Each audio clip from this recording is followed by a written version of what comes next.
बच्चों, today we will start English grammar right from the very beginning. हम अब से परिषदीय बच्चे भी अंग्रेज़ी बोल पाएंगे। इसके लिए मैंने आप लोगों को बिल्कुल शुरुआत से अंग्रेज़ी व्याकरण पढ़ाने का सोचा है, तो आप लोग ध्यान दीजिएगा। तो जब आप स्कूल में आए तो आप क्या लेटर्स बोलते थे, ABCD बोलते थे? नहीं बोलते थे। आप सीधे सीधे पूरा वाक्य बोलते थे, मुझे घर जाना है, मैं अभी खाना खाऊंगा। यानी whenever you speak in group of words। जब भी आप बोलते हो तो आप शब्दों के समूह से बोलते हो, ठीक है। उसको आपने हिंदी में आप जानते ही हो, उसे वाक्य कहते हैं। अब आप जिस भाषा में जानते हो उस भाषा को मैं अंग्रेज़ी से जोड़ूंगी, ठीक है, तभी आप जान पाओगे अंग्रेज़ी। तो जब आप बोलते हो तो आप किस में बोलते हो? शब्दों के समूह में बोलते हो। ऐसे ही इंग्लिश में भी whenever you speak in group of words, ठीक। तो वही आज हमारा चैप्टर 1 है कि ये है क्या, ठीक। जैसे मान लीजिए अंग्रेज़ी में हमने कहा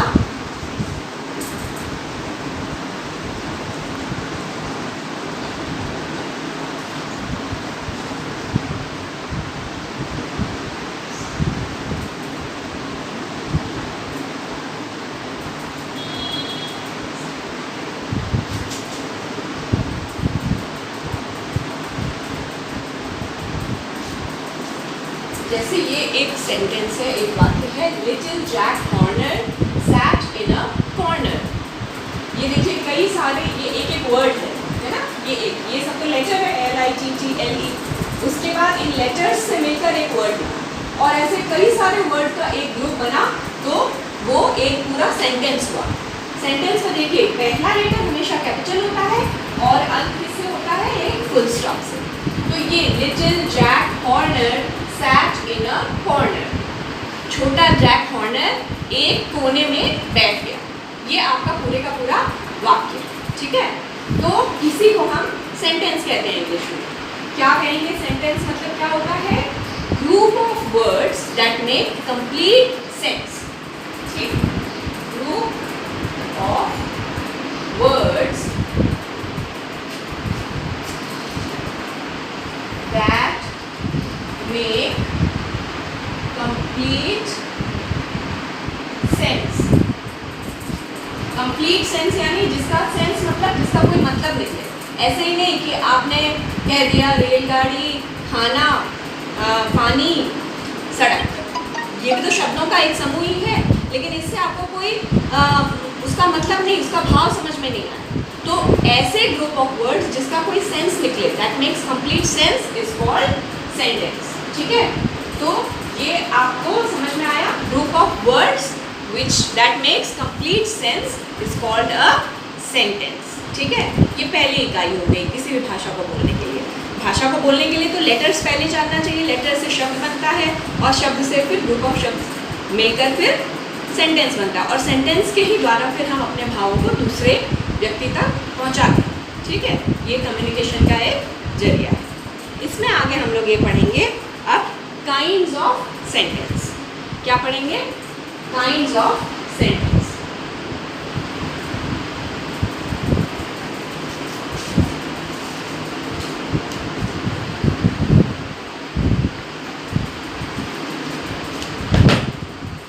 कितने तरह के सेंटेंस होते हैं? Kinds of sentence. अब देखिए सेंटेंस, देखिए हम लोग जैसे मान लीजिए मैंने एक स्टेटमेंट दिया, Humpty Dumpty sat on a wall. Humpty और डम्टी एक दीवार पर बैठे थे, ठीक। ये क्या है? मैंने एक बात बताई, एक कथन कहा, है ना, एक स्टेटमेंट दिया। तो एक सेंटेंस ये हो सकता है। पहला क्या है sentence? Humpty Dumpty sat on a wall, ठीक है। Humpty Dumpty sat on a wall। अब देखिए Humpty Dumpty sat on a wall, ये क्या हो गया? ये एक तरह का स्टेटमेंट दिया मैंने, एक कथन कहा मैंने, है ना।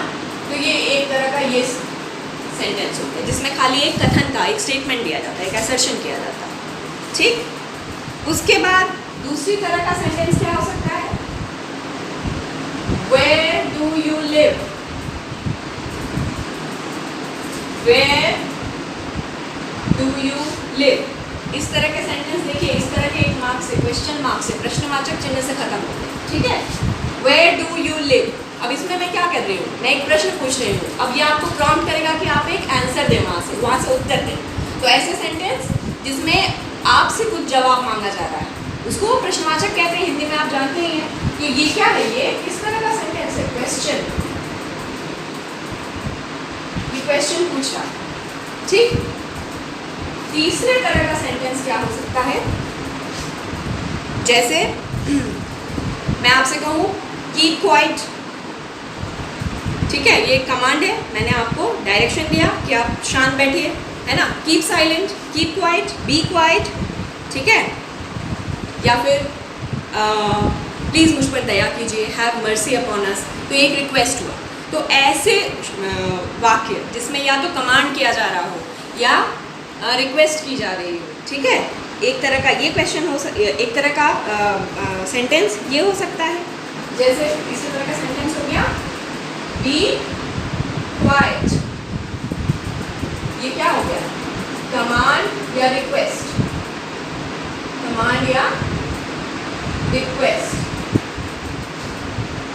ठीक है। या तो आपको आदेश दिया जाएगा या आपसे विनती की जाएगी, एक इस तरह का सेंटेंस वाक्य हो सकता है। एक और तरह का वाक्य हो सकता है जैसे जिसमें आप अपने सडन फीलिंग्स, अचानक जो आपके अंदर, अचानक किसी भी चीज़ को देख के तुरंत आपके अंदर जो फीलिंग्स आई, जो भावनाएं आई, उसको आप जो व्यक्त करते हैं, ठीक है, उस तरह का। जैसे आपने मतलब मान लीजिए, देख लीजिए कि कोई बुरी चीज़ हो गई तो आपके मुंह से निकलेगा व्हाट अ शेम, कितनी शर्म की बात है, कितना शर्मनाक है ना। तो जो आपकी सडन फीलिंग्स निकल आती है, या फिर wow what a beautiful sky, कितना सुंदर आकाश है, ये देखकर भी आपके अंदर एक सडन फीलिंग होगा, उस समय जो आपके मुंह से जिस तरह का सेंटेंस निकलेगा। एक चौथा तरह का सेंटेंस हो सकता है जैसे what a shame, what a shame, ये इस तरह से एक्सक्लेमेटरी वर्ड, एक्सक्लेमेटरी साइन से एंड होता है ये सेंटेंस, ठीक है। इसको आश्चर्य, विस्मयाद बोधक चिन्ह कहते हैं हिंदी में, ठीक है ना। एक इस तरह का सेंटेंस हो सकता है जो सडन फीलिंग को एक्सप्रेस करता है, ठीक है। तो ये देखिए आपके सामने ये चार तरह के सेंटेंस आ गए। एक जो प्लेन स्टेटमेंट दिया जाता है, एक जिसमें क्वेश्चन पूछा जाता है, तीसरा जिसमें कोई कमांड, आदेश या विनती, रिक्वेस्ट की जाती है, और चौथा जिसमें आपकी सडन भावनाएं, अचानक से उत्पन्न हुई भावनाएं, सडन फीलिंग्स बाहर आती हैं, जैसे व्हाट अ शेम। ये चौथे तरह। अब इनको नाम दिया गया। इन चार तरह के सेंटेंस हम इस्तेमाल करते हैं अपनी बातों में, अपनी भावनाओं को व्यक्त करने में किसी भी भाषा में। तो इनको अंग्रेजी में क्या नाम दिया गया, ठीक है। तो अब हम बताएंगे इनको अंग्रेजी में क्या नाम दिया गया।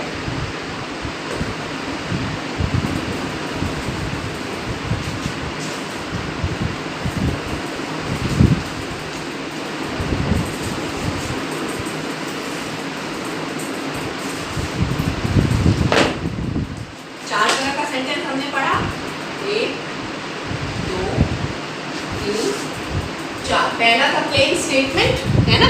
उस तरह का सेंटेंस जिसमें प्लेन स्टेटमेंट दिया जाता है उसे असर्टिव या डिक्लेरेटिव सेंटेंस कहते हैं।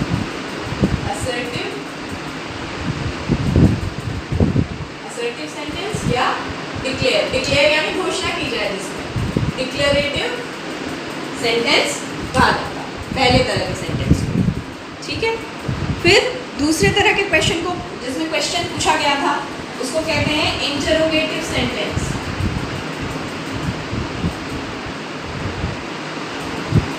उसे किस तरह का सेंटेंस कहते हैं? Interrogative sentence. Interrogative sentence. फिर तीसरे तरह का था क्या, जिसमें मैंने कमांड किया था बी क्वाइट, है ना, आदेश या रिक्वेस्ट, ठीक है, हैव मर्सी अपॉन अस, ठीक। इस तरह के सेंटेंस को कहा जाता है इंपरेटिव सेंटेंस, जो आपको आदेश दे, आपसे विनती करे, ठीक है, इस तरह के सेंटेंस को कहा जाता है इंपरेटिव सेंटेंस। Imperative sentence. ठीक, फिर आपका चौथे तरह का जो हमने कहा था अंत में, जो आपका सडन फीलिंग्स बाहर आता है जिससे, उस तरह के सेंटेंस को कहते हैं एक्सक्लेमेटरी सेंटेंस। क्या कहते हैं? Exclamatory sentence.